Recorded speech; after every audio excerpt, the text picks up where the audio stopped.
ምንድነው እሺ አንቺ ሰላም አይደለሽም እንዴ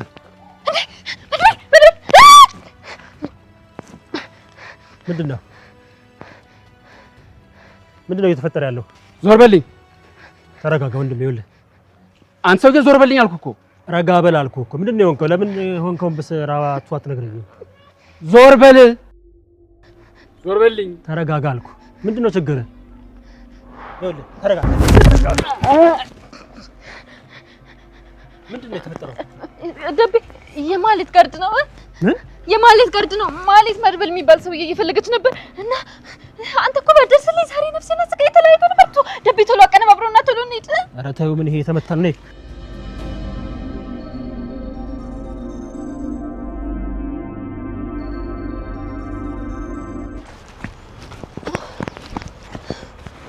ወይ ብቻዋን አይደለችም ያልሽኝ ሲጀመር ሰውነች ብቻዋን ሆና ታውቃለች መድብል ሴትዮዋ እኮ ጤነኛ አይደለችም ነው ይምልክ አይ ምናልባት የሆነ ሰው ከተከተላት ብዬ እኮ ነው ቆይ ግን አልገባኝም ቆይ ባንዴ ምን አግኝታ ነው ባንዴ እንደዚህ ቀረረረ ያለችው የሷ ከፍታ ለተወሰነ ጊዜ ነው ዳጣ ባሁኑ ግን እንዳትመለስ አድርጌ ነው የምጥላት እሺ ደግሞ አንተን ፈልጋ ነው የመጣችው እርግጠኛ ነኝ ባለፈው ያሰርካትን ልትበቀል ነው የመጣችው አይ እንደዛ ሳይሆን ሊሆን የሚችለው ለካሌብ አሳልፋ ልትሰጠኝ ነው የሚሆነው ኧረ እኔ መድብል አሁንስ ካሌብ የሚባለው ሰው ከዝና በላይ እያስፈራኝ ነው ያለው እንዴ በሱ አይን እኮ ዝና ምንድነው አውሬ የሚለው ቃል አይገልጸውም ኧረ ወይኔ መድብል ምን ሆነ ነው አሁን በጫጭት ፊት ስለ ፈንግል የሚወራው ወይኔ ማለት ያንን ዝና ተገላገልኩ ስል ከሱ የባሰ ሰው ተጥልብኛለች ተረጋጊ ዳጣ ይኸውልሽ ይሄንን ጉዳይ ነው ራሴ ጨርሰዋለሁ ቀድሞ ያ ካሌብ የሚባለው ሰው ካልጨረሰኝ ነው ተረጋጊ ባክሽ ይልቅ እንዴት ነው ቆይ ቅድም ደበበ ልትኝ ይቻልሽ እና ዛፊት ይጀ መድብል ብዬ ላስፎግር ደበበ የሚለው ስም እንዴት መጣልሽ ነው የምልሽ እንዴ እኔ ምን አውቃለሁ በቃ ድንገት ስደነባበር ነው የመጣልኝ እንዴ ምንድነው በቃ እሺ ተረጋጊ ምንም አታስቢሽ ለማንኛውም ነው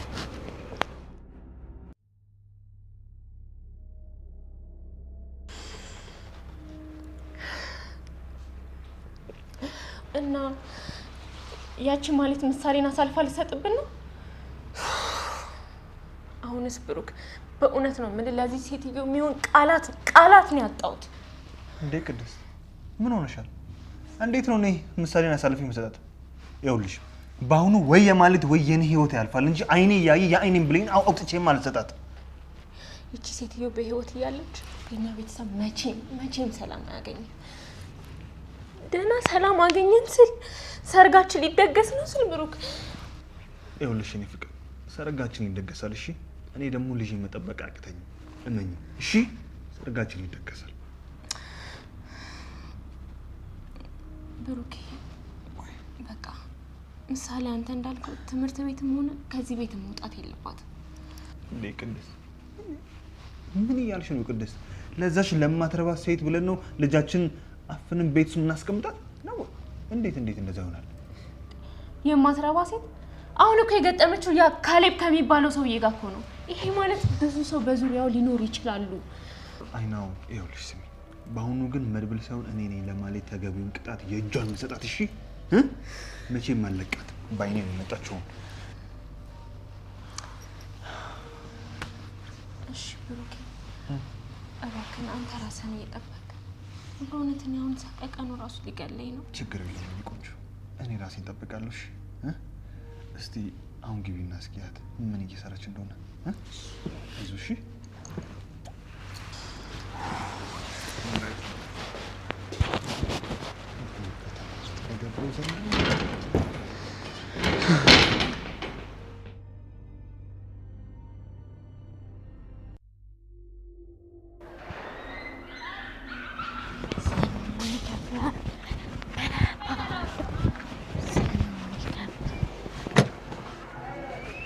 ምሳሌ የኔ ቆንጆ የድሮዋ እናትሽ ማህሌት አንቺ ለመጠየቅ እዚህ ሰፈር ድረስ መጣች ናቀፊኝ ነይ ምሳሌዬ አታቅፊኝ የኔ ቆንጆ ነይልኝ እኔ ማር ነቀፊኝ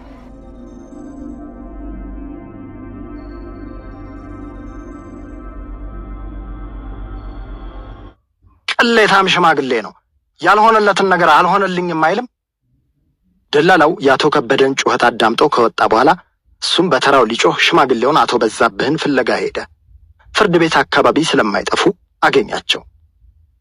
እርሶ ደግሞ ክብሮን አይጠብቁም እንዴ? ነጭ ጸጉር ካበቀሉ በኋላ እንዴት ይዋሻሉ?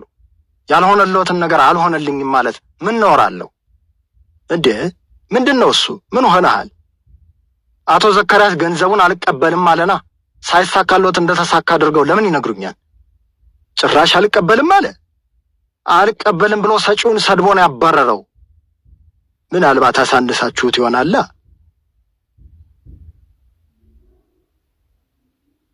23 አቶ ከበደ ለብቻው ቁጭ ብሎ በጉዳዩ ላይ ያሰበበት።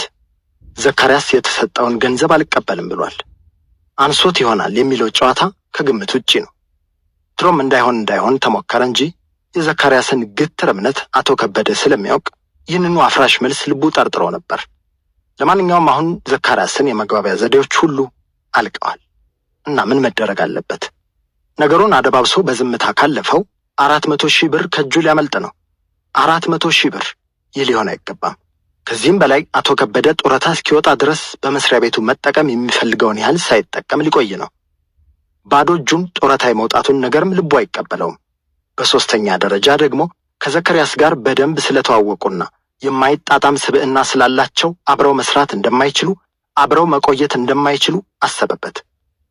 ምናልባት በምስጢር የምሰራውን ተከታትሎ ሊያስመታኝ አጋጣሚ ይሆናል የሚጠብቀው የሚል ስጋትም አደረበት። ለዚህ ሁሉ መፍትሄው ጠላቱን ካጠገቡ ማንሳት ወይም ማስነሳት ነበር። የበላይ አካላትም ዘካርያስን ካጠገቡ ሊያነሱለት አልቻሉም ወይም አልፈለጉም። እና ምን መደረግ አለበት? መፍትሄው ዘካርያስን ማጥፋት ነው። ሌላ ምንም አማራጭ የለም። አዎ ዘካርያስ መገደል አለበት በማለት አቶ ከበደ ባዶ ክፍል ውስጥ ለብቻው ተናገረ። ከዚህ ውሳኔ የሚመልሰው ወይም ልቡን የሚያራራው ሌላ ሐሳብ እንዳይመጣበት ግንባሩን አኮማተረ።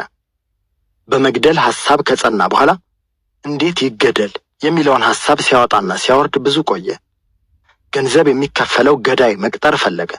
ነገር ግን እንዲህ ማድረጉ ተጨማሪ ሰው በምስጢር ውስጥ ማስገባት መስሎ ታየው። ያገዳደሉም መንገድ ቢሆን እስካሁን ምስጢሩን በሚያውቁት ሰዎች ብቻ መካሄድ እንዳለበት ወሰነ። የቅርብ ምስጢረኛውና የጥቅም ጓደኛው ያው ደላላው ነው። እስካሁን ደላላው ስለ አቶ ከበደ የማያውቀው ነገር ቢኖር ትንሽ ነው። ስለዚህ አሁን ዘካርያስን የመግደሉን እርምጃ ደላላው ቢወስድና ከጥቅም ውስጥ የሚኖረው ድርሻ ከፍ ቢልለት ይሻላል ወደሚለው መደምደሚያ ደረሰ።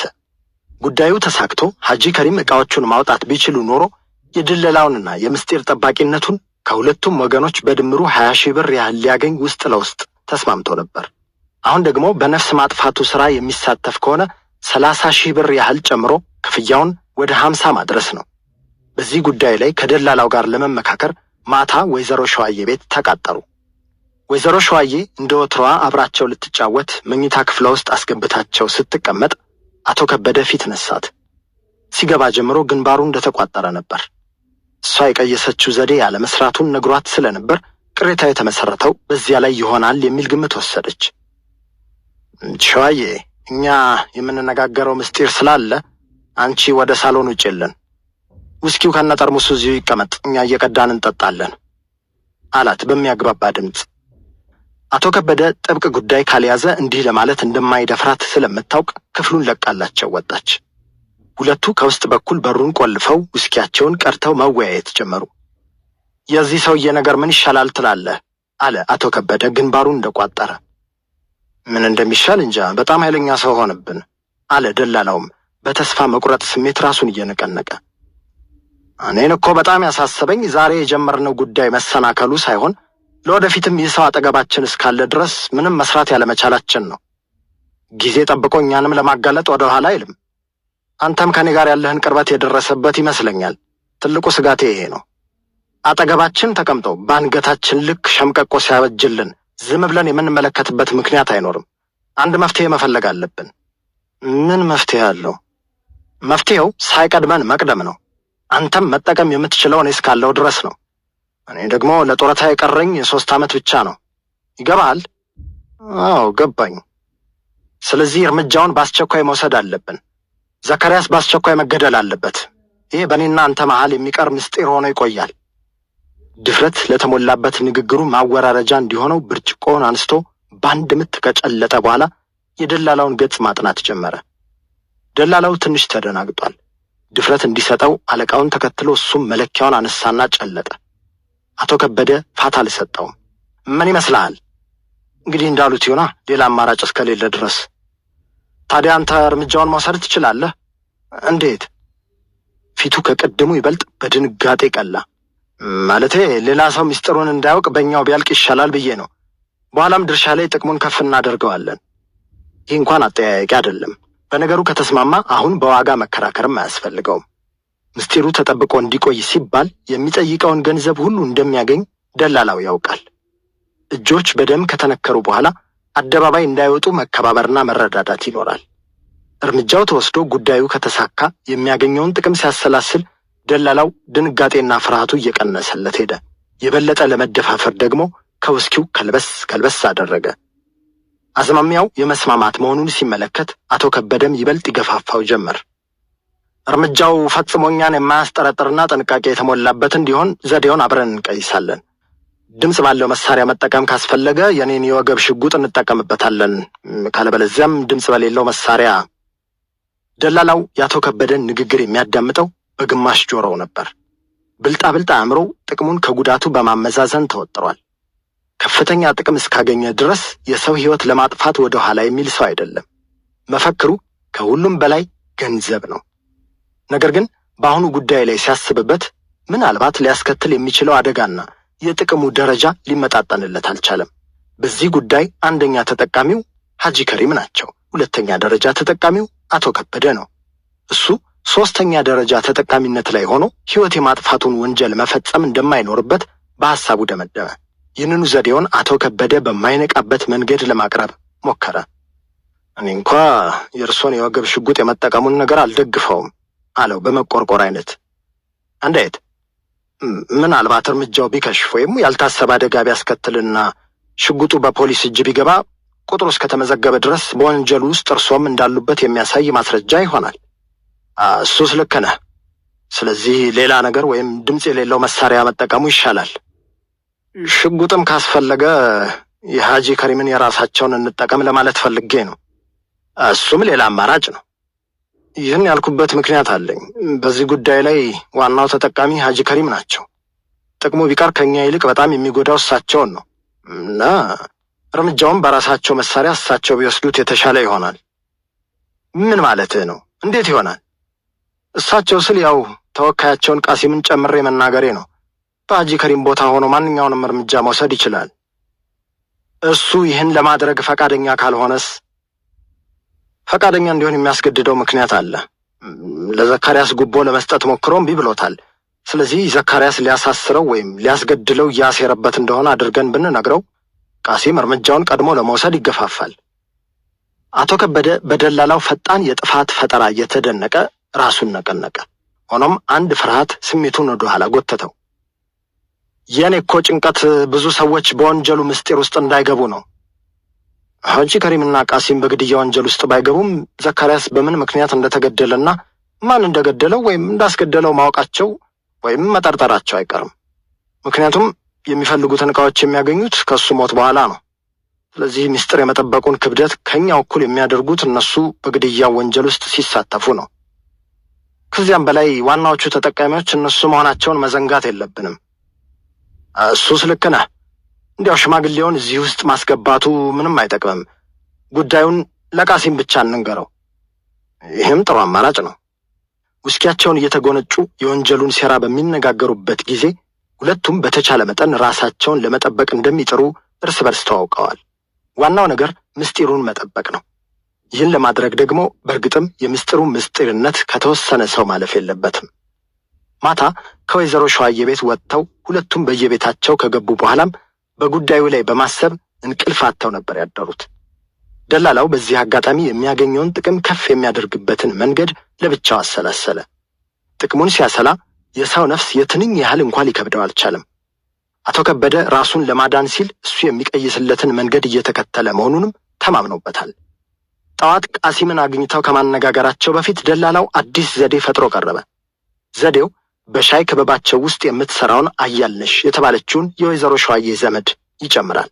ምስጢሩም በቃሲም ልብ ውስጥ ከሚቀመጥ በአያልነሽ ልብ ውስጥ ቢቀመጥ አቶ ከበደ ይወዳል። ምክንያቱም ከአያልነሽ ጋር በወይዘሮ ሸዋዬ ሳቢያ ስለተዛመዱ ለጉዳት አይተሳሰቡም። ከዚያም በላይ የደላላው ውሽማ በመሆኗ ከነሱ ትዕዛዝ አትወጣም። ምስጢሩ እሷን ይጨምርና አንዱን የወንጀል ተሳታፊ ያስወግዳል። የሚወገደው ማን ነው? እንዴትስ ነው የሚወገደው? ይህንን ደላላውና አቶ ከበደ ተነጋገሩበት። አሁንም በወንጀሉ አፈጻጸም ላይ የአቶ ከበደ እጅ በቀጥታ የማይገባ በመሆኑ በሐሳቡ ተስማማ። እንግዲህ ለቃሲምና ለአያልነሽ ጉዳዩን እርሶ ቢነግሯቸው ድምፅዎ ክብደት ይኖረዋል። ቃሲም ነገሩን ማወቅ አለበት። ለአያልነሽ ግን ምስጢሩን ሳያሳውቋት እንዲያው በደፈናው እኔም ማዛትን እንድትፈጽም ይንገሯት። መልካም። መወሰድ የሚኖርባቸውን ጥንቃቄዎች ሁሉ በአንተ ላይ ጥየዋለሁ። ግድ የለዎትም፣ አያስቡ። ቃሲም ሲመጣ አቶ ከበደ ለብቻው አነጋገረው። ዘካርያስ ምን እየጠነሰሰልን እንደሆነ ሰምተሃል? አረ ምንም አልሰማሁም አለ ቃሲም ደንግጦ። ጉቦ ለመስጠት መሞከርህን ለፖሊስ ጠቁሞ ሊያስይዝህ ሁሉን ነገር ጨርሷል። ለጊዜው ምንም ማስረጃ ባይኖረውም ፖሊሶቹ በዱላ ሊያወጣጡህ ይችሉ ይሆናል። ከዚያም በኋላ ከርቸሌ ወርደህ መበስበስህ ነው። ምናልባት ለሌሎች መቀጣጫ ለማድረግ ይገድሉህም ይሆናል። ንግግሩን አቋርጦ የቃሲምን ስሜት ከገጹ ላይ ለማጥናት ሞከረ። መላ ሰውነቱን ፍርሃት ይዞት ከውስጥ እየጋለ ሲሄድ ይሰማዋል። በግንባሩ በኩል 2 የላብ ጠብታዎች ተንከባለው ወረዱ። አቶ ከበደ ቅስቀሳው መሳካቱን ሲመለከት ንግግሩን ቀጠለ። ችግሩ በአንተ ላይ ብቻ ተወስኖ አይቀርም። ሁላችንንም የሚበክልና የሚያጠፋ ይሆናል። ስለዚህ ዘካርያስን ቀድመን ማጥፋት ይኖርብናል። ማጥፋት ማለት አለ እየተርበተበተ። መግደል ነዋ። ግንባሩን ኩምትርትር አድርጎ መለሰለት። ይሄ ጥሩ ሐሳብ ነው አለ ቃሲም በልቡ። ጠላቱ መገደሉን ወደደው እንጂ እሱ በግድያው ውስጥ የሚሳተፍ አልመሰለውም ነበር። እና የመግደሉን እርምጃ አንተ ትወስዳለህ። ማኔ? አዎ አንተ።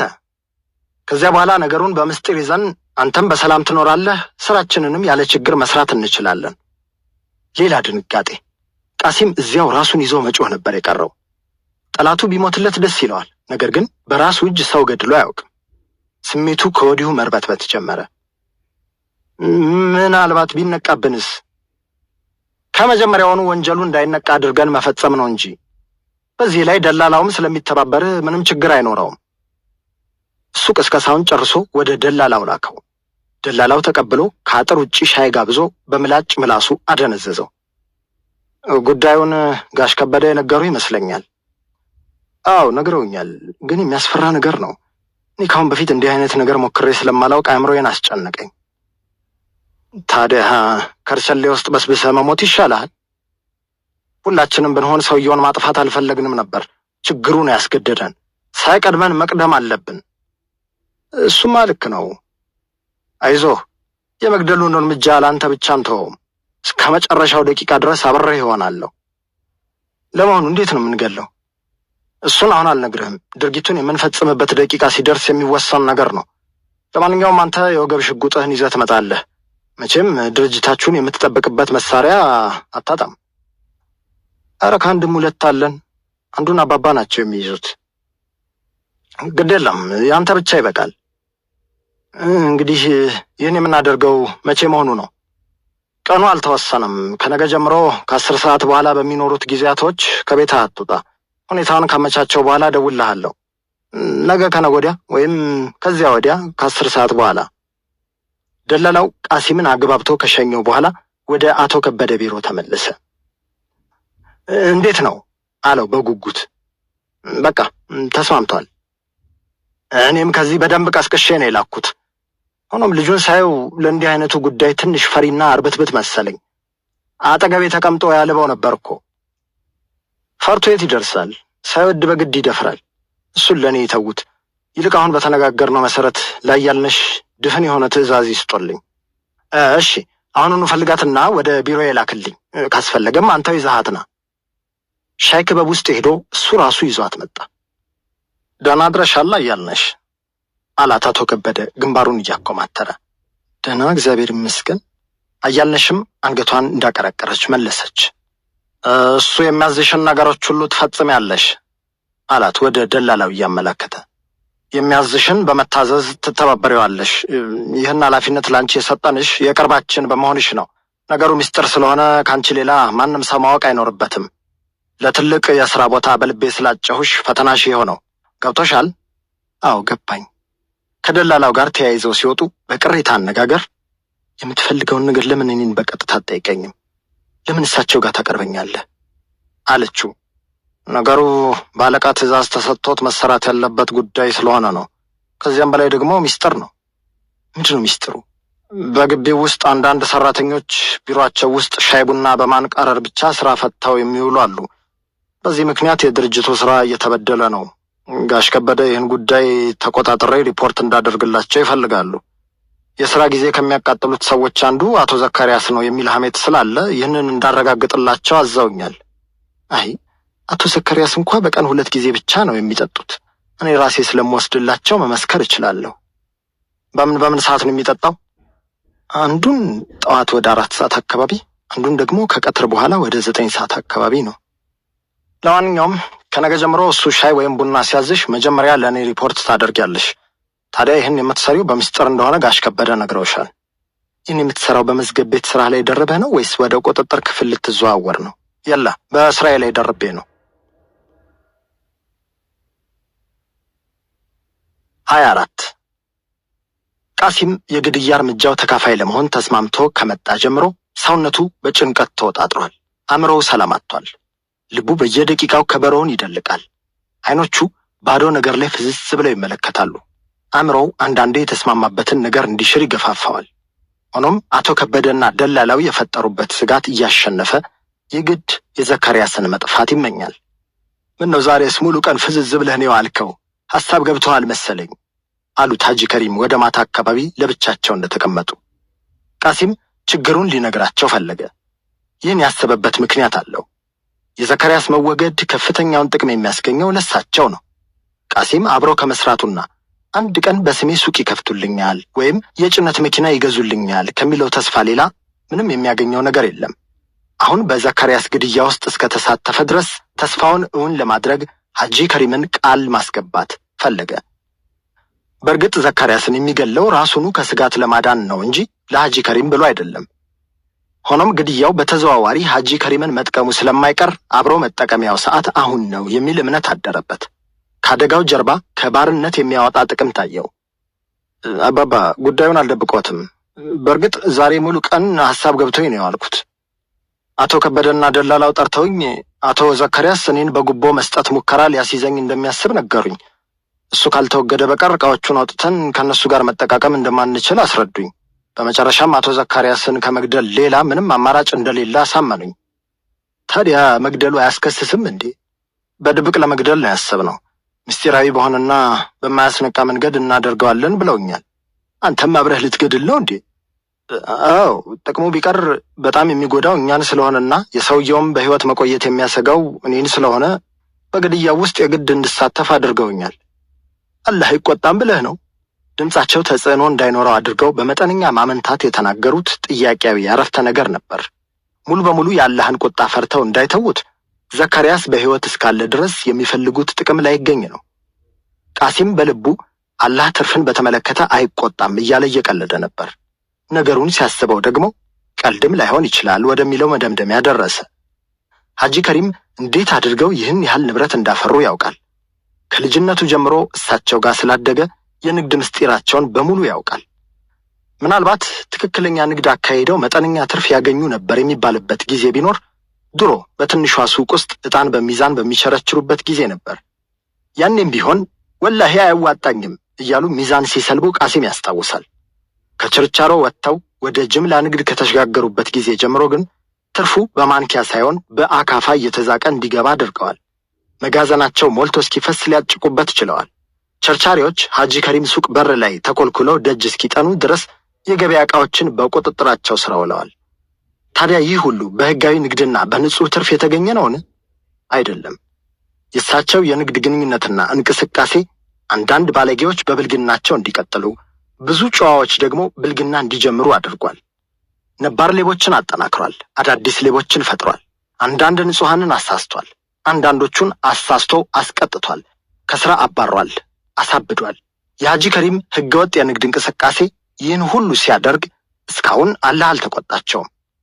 ቃሲም እንደሚያስበው ሁሉ እሳቸውም የስሜት መጋባት አድሮባቸው የንግድ ስራቸውን ከጅምሩ አሁን እስከደረሰበት ደረጃ በሐሳባቸው ገረፍ ካደረጉ በኋላ በሆዳቸው እውነትም አላህ ትርፍን በተመለከተ አይቆጣም መሰለኝ ወይንስ ከሞትኩ በኋላ ነፍሴን ገሃነም ሊጨምራት ይሆን በማለት ራሳቸውን ጠየቁ። ለጥያቄያቸው መልስ አላገኙም። ይልቁንም የቃሲም ጥያቄ ከሐሳባቸው አነቃቸው። እንግዲህ እርሶም እንደሚገምቱት ለጋራ ጥቅማችን ስል ከባድ አደጋ ላይ ልወድቅ እችላለሁ። እስከዛሬ ድረስ የእርሶን አባትነት በመተማመን ንብረቶን ንብረቴ ብዬ የራሴ የሆነ ነገር ሳሊዝ ኖሬያለሁ። ወደፊት በሰላም ከቆየሁ ትዳርም ጎጆም ያስፈልገኛል እና ከሚገኘው ጥቅም ላይ በስሜ አንድ ሱቅ እንዲከፍቱልኝ ወይም አንድ የጭነት መኪና ለመግዛት ቃል እንዲገቡልኝ እጠይቆታለሁ። ለትዳር ያሰብካት ልጅ አለች እንዴ? አሉት የገንዘብ ጥያቄ ስለተነሳ ደንገጥ ብለው። አዎ ወደዚያው ገደማ ነኝ አላቸው እያመነታታ። ይህ ከሆነ እኔ የምትፈልገውን ሁሉ አደርግልሃለሁ። ጉልበትህን በልቼ የማባረር ሰይጣን አይደለሁም። አላህ የምሰራውን ሁሉ ከላይ ሆኖ እንደሚመለከተኝ ያውቃለሁ። አንተም በእኔ አባትነት ልትመካ ይገባል። ባልወልድህም ልጄ ነህና የምትፈልገውን ሁሉ አደርጋለሁ። ብቻ አላህ ከክፉ ነገር ይጠብቅህ፣ ከዚህ ካሁኑ ጉድ ያውጣ። እሳቸውን ቃል ካስገባ በኋላ ራቱን ቀማምሶ ወደ መኝታ ክፍሉ ሄደ። ልብሱን አውላልቆ ፒጃማ ለብሶ መኝታው ውስጥ ቢገባም የእንቅልፍ ነገር በዓይኑ ሊዞር አልቻለም። ብቸኝነቱ የባሰ ሰቀቀን ውስጥ ጨመረው። ባዶ ክፍል ዙሪያውን በሰይጣን የተከበበ መሰለው። እንቅልፍ እንዲወስደው በመታገል አይነት አይኖቹን ሲጨፍን አእምሮው የግድያውን ሴራ በሐሳቡ እያመጣበት ያስጨንቀው ጀመር። እንደምንም ትንሽ እንቅልፍ ሸለብ አደረገው። ሆኖም በመጥፎ ቅዠት የተሞላ እንቅልፍ ነበር። ሄሎ ቃሲም ትፈልጋለህ? ማንም ይፈልገኝ? እኔ ደላላው ነኝ። ተነስ እንጂ እርምጃ የምንወስድበት ሰዓት ደርሷል። እሺ ቆይ ልዘጋጅ። ቆይ ሽጉጤን ሊያዝ እንጂ ማንነቴን የሚሸፍን ልብስም ልልበስ። ቶሎ በላ። አቶ ዘካርያስ ከቡና ቤት ሊወጣ ነው። በሩ ላይ ጠብቀ ተኩሰ መግደል ያንተ ፋንታ ነው። ከዛሬ የተሻለ አጋጣሚ አናገኝም። ተኩሼ ስሮጥ ሰዎች ቢያገኙኝስ? አያገኙህም፣ ጨለማ ነው። ድንገት ካገኙህም ከፊቴ የሚመጡብህን እየተኮስክባቸው ማለፍ ነው። ፈጽሞ እጅህን እንዳትሰጥ ተጠንቀቅ። ልብሱን ለባብሶ ሽጉጡን አቀባብሎ ከቤት የወጣ ይመስለዋል። ደላላውን ያገኘውና ዘካርያስ የሚገኝበትን ቡና ቤት አሳይቶት እሱ ከኋላው ራቅ ብሎ ይደበቃል። ቃሲም የቡና ቤቱን የውጭ በር አለፍ ብሎ ቆሞ የዘካርያስን መውጣት ይጠባበቃል። ከትንሽ ቆይታ በኋላ ዘካርያስ መጥቶ መኪናውን አዙሮ ሊሄድ ሲል ሽጉጡን አሳይቶት ያስቆመዋል። ምን ነው? ማነህ አንተ? ማንነቱን ሳይገልጽና መልስ ሳይሰጥ በመኪናው የመሪ መስኮት በኩል ቀርቦ በዘካርያስ ጭንቅላት ትክክል አነጣጥሮ በድንጋጤ እየተርበተበተ የሽጉጡን ቃታ ይስባል። ነገር ግን ምላጩ ነክሶ አልሳበም ይላል። ምናልባት መጠበቂያውን ሳይለቅ ዘንግቶ ይሆናል። ይህን ሁሉ ለማስተካከል ዘካርያስ ፋታ አልሰጠውም። ተሞክሮበት መክሸፉን ሲያውቅ የመኪናውን በር በፍጥነት ከፍቶ ይወጣና የቃሲምን አንገት ያንቀዋል። ደላላው ይደርስልኛል ብሎ ድምፅ ቢያሰማም በአካባቢው የለም። ግብግቡን የተመለከቱት የቡና ቤቱ ዘበኛ እየሮጡ መጥተው የያዙትን አጭር ዱላ ቃሲም ትከሻ ላይ ያሳርፋሉ። ብዙ ሰዎች ይሰበሰባሉ። እጅ ከፍንጅ። ከዱላው ይልቅ እጅ ከፍንጅ መያዙ ተሰምቶት አፈት ልኮ ለማምለጥ ሲታገል ስለተወራጨ ከእንቅልፉ ባነነ። ቅዠቱ አንጎሉን በጥብጦት አይኖቹን ገልጦ የመኝታ ክፍሉን ጣራና ግድግዳ ሲመለከት አሁንም አስፈራው። ብቸኝነቱ ቀፈፈው። የሆነው ሁሉ ቅዠት በመሆኑ ተጽናንቶ አእምሮውን ለማዘናጋት ከአልጋው ወርዶ በክፍሉ ውስጥ መንጎራደዱን መረጠ። በቁም ሳጥኑ መስታወት የራሱን ፊት ሲመለከተው አስፈራው። አይኖቹ ደም መስለዋል። ጠይም ፊቱ ጠቋቁሯል። ጸጉሩ ቆሟል። በዚያ ላይ የለበሰው ፒጃማ ደግሞ ከአማኑኤል ሆስፒታል ያመለጠ እብድ አስመስሎታል። እስከ ዛሬ ድረስ በንግድ እንቅስቃሴ ውስጥ ያላጋጠመው አይነት ችግር በመሆኑ ለራሱ አዘነ። መስታወቱ ውስጥ ከሚያየው ሰውዬ ጋር በሚነጋገር አይነት ስሜት ራሱን እየነቀነቀ አደገኛ ተልእኮ ነው ሲል ተነፈሰ።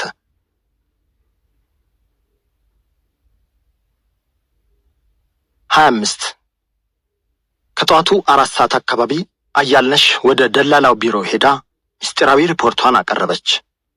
አቶ ዘካርያስ ቡና አዘውኛል። በጣም ጥሩ፣ መዝግቤዋለሁ። ካሁን በኋላ ሲያዘሽ መጥተሽ ንገሪኝ። ታዲያ የአሁኑን ትዕዛዝ ልውሰድላቸው?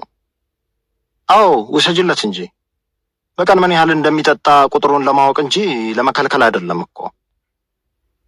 ከቀትር በኋላ ደግሞ ወደ 9 ሰዓት ላይ እንደገና ሪፖርት ለማድረግ ወደ ደላላው ሄደች።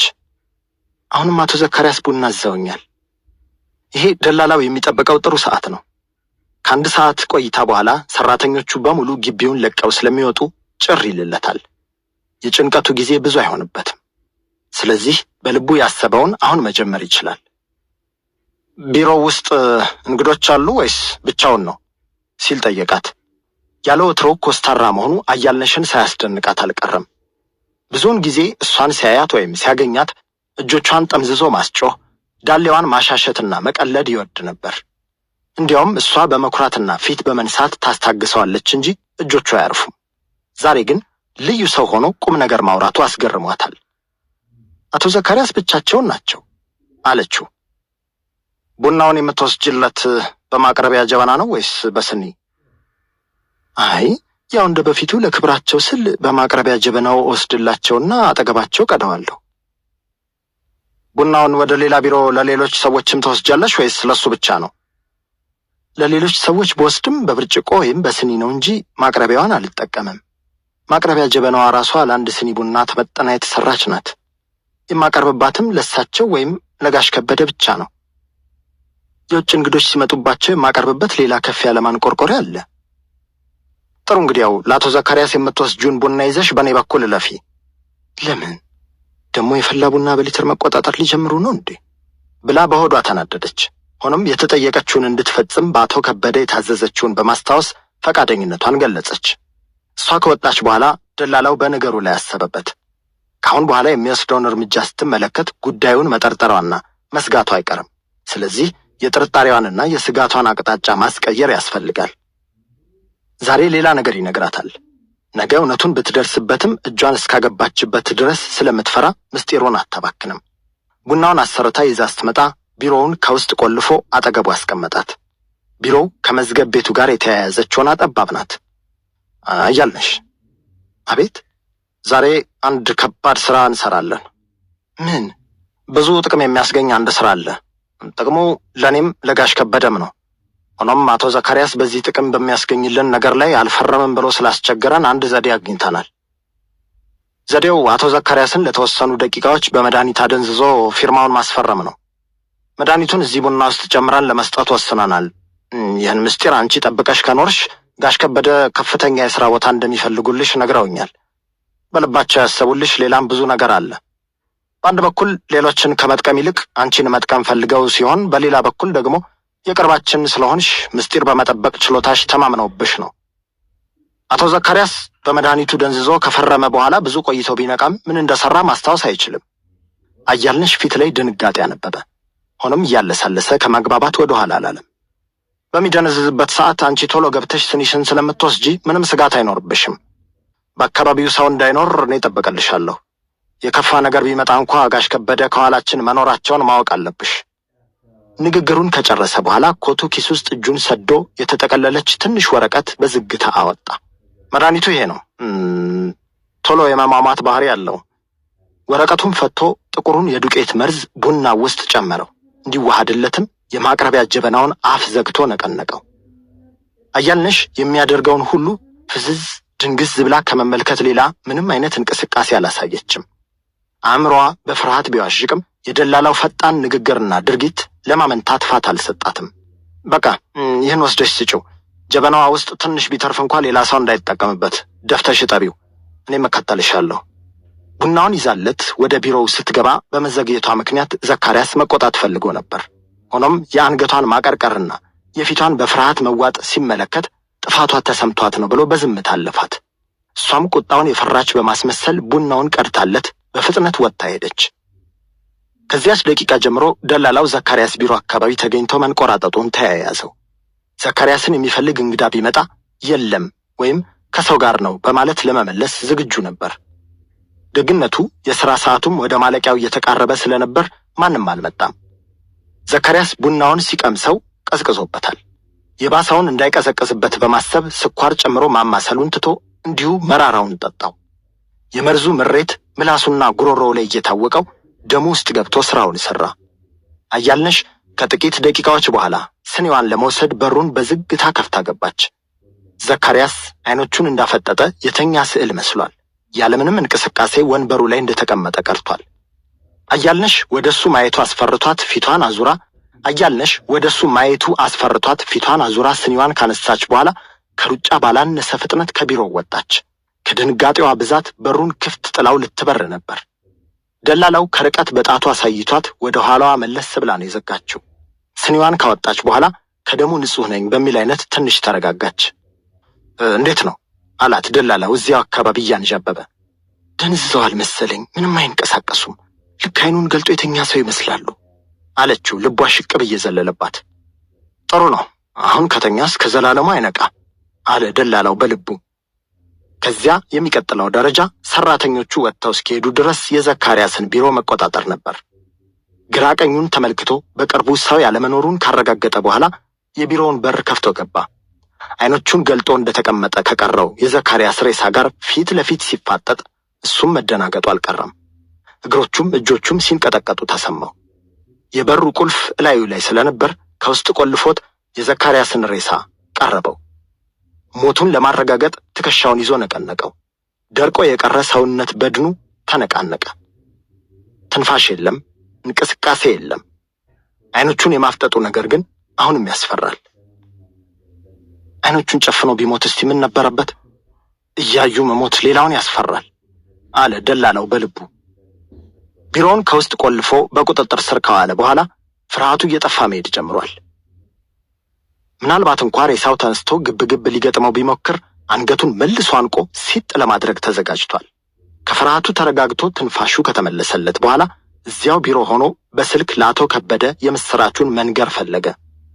የድርጊቱ ሰዓት አሁን መሆኑን ቀድሞ ስለነገረው በእንዴት ይሆን ጥያቄ ጭንቀት ውስጥ ሲዋዥቅ እንደሚቆይ ገምቷል። እውነትም አቶ ከበደ የውስጥ ስልኩ ሁለቴ እንኳ ሳይጠራ ቀለበው። ሄሎ ጋሽ ከበደ፣ ጉዳዩ ተሳክቷል። ሰውየው ለዘላለሙ ተኝቷል። አቶ ከበደን በአንዴ ሁለት ተቃራኒ ስሜቶች ተሰሙት። በአንድ በኩል ድንጋጤ፣ በሌላ በኩል እፎይታ። ድርጊቱ አደጋ ሊያስከትል እንደሚችል ማሰቡ ሲያስደነግጠው፣ ዘካሪያስን መገላገሉ ደግሞ እፎይታ ሰጠው። አሁን የት ሆነ ነው የምትደውለው? እሱ ቢሮ ውስጥ ነኝ። እንዴ እንትኑ አጠገብ? አዎ ሬሳው አጠገብ። ድፍረቱና ጭካኔው አቶ ከበደን ሳያስገርመው አልቀረም። ታዲያ አሁን እኔ ምን ልርዳህ? እስከ 10 ተኩል ድረስ ቢሮ ይቆዩና ሰራተኛው ወጥቶ ግቢው ጭር ካለ በኋላ አብረን እንወጣለን። ከዚያስ? ከዚያ በኋላ ደግሞ የሚሆነውን እነጋገራለን። ሰዓቱን ተመለከተ። ለ10 ሰዓት ሩብ ጉዳይ ሆኗል። ሌላ 45 ደቂቃዎች እዚያ ግቢ ውስጥ መቆየቱን ሁለቱም አልወደዱትም ነበር። ሆኖም አልቀራላቸውም። በተለይ ደላላው ከዘካሪያስ ሬሳ ጋር ተፋጦ 45 ደቂቃ መቆየቱ የ45 ዓመት ያህል ረዥም ሆኖ ነው የተሰማው። ቢቸግረው እንዳይተያዩ መሐረቡን ፊቱ ላይ ጣል አደረገለት። ልክ 10 ሰዓት ተኩል ላይ አቶ ከበደ መኪናው